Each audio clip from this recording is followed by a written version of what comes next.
le peuple qui suit nos travaux depuis plusieurs jours, j'en suis certain, a bien vu qu'il n'avait pas de meilleurs défenseurs de ses droits démocratiques que nous tous, les parlementaires. Parce qu'ici, nous travaillons en pleine lumière, les uns sous le contrôle vigilant des autres.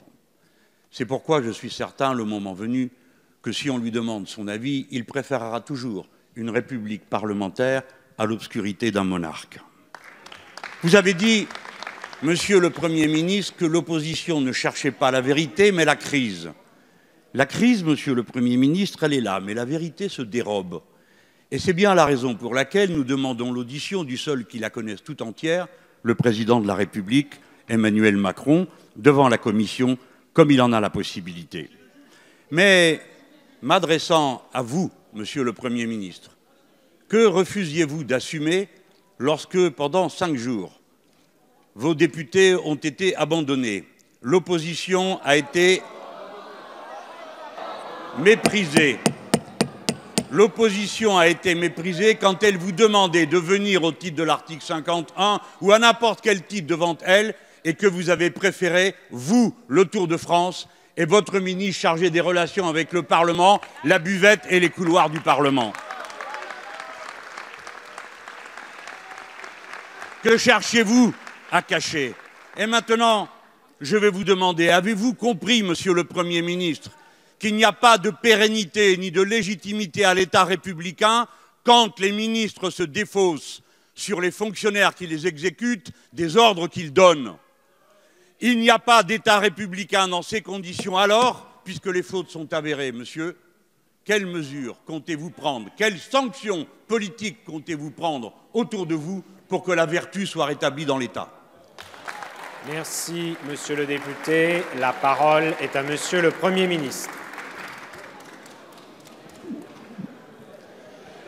Monsieur le Président, Mesdames et Messieurs les députés, Monsieur le Président Mélenchon, la vertu dans l'État. La vertu dans l'État. C'est un sujet passionnant. Passionnant. Qui a une profondeur historique exceptionnelle. Qui a une charge morale très forte. Qui a une charge opérationnelle non négligeable. Mais qui a une profondeur historique exceptionnelle. Au nom de la vertu dans l'État, Monsieur le Président Mélenchon, jusqu'où a-t-on été? Au nom de la vertu dans l'État. Alors bien sûr, Monsieur le Président Mélenchon, il y avait la vertu grecque, la vertu romaine, pardon, la vertu grecque, que dis-je? Le ministre d'État, ministre de l'Intérieur va me corriger.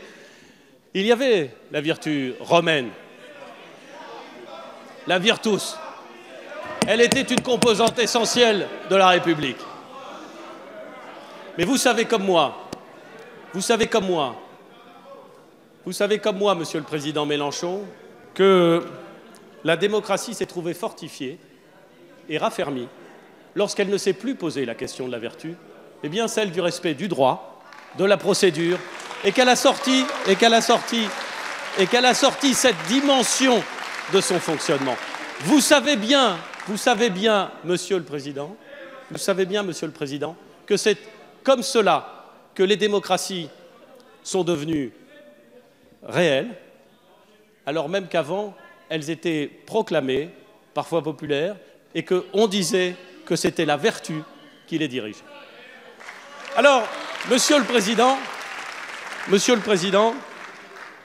vous m'avez posé, au-delà de cette interpellation sur la vertu, vous m'avez posé 2 questions. D'abord, vous nous dites que la République parlementaire serait toujours infiniment préférable à la monarchie.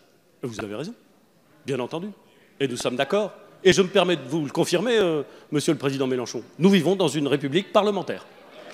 Car le système de la Ve République est un système parlementaire, avec un président fort, c'est vrai, mais enfin, ça n'est pas nouveau, ça a commencé en 1958, vous y étiez contre en 1958, enfin, contre l'esprit en 1958, c'est bien, vous étiez pour en 1981, parce que les circonstances étaient différentes, et aujourd'hui, vous êtes contre. C'est votre droit le plus strict, Monsieur le Président Mélenchon.